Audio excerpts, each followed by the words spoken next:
So the story this morning that really grabbed my attention was on the front page of the Daily Telegraph. And it said, of those that are in hospital with COVID-19, only 44% of them have been diagnosed with COVID in the previous 14 days. Now, what does that actually mean? Well, what it means is that if you go in with a broken leg, or perhaps something far more serious, and you test positive, then that actually gets written down as a COVID admission to hospital.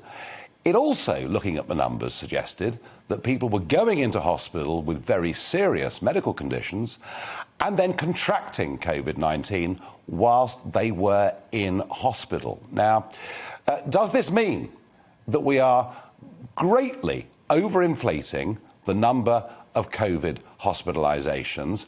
And does it also mean, as we knock on, that effectively, when we look at COVID deaths, and after all, that is the most important and most glaring statistic upon which so much government action has been based, that anyone that dies that has tested positive within the previous 28 days goes down as a COVID death. Let's say, for argument's sake, somebody had tested positive and 3 weeks later, unfortunately, is killed in a motorcycle accident, and yet it seems that goes down as a COVID death. And I'm not, by the way, entering into this debate trying to diminish how serious COVID has been for some people, the lives that it's taken away. I'm not trying to do that. But what I am saying is we have made, over the course of the last 18 months, or our government has made, some of the biggest and most important peacetime decisions that have ever been seen in this country or indeed in any other around the Western world. And surely it's important, if we're making life-changing decisions for people, that we're doing it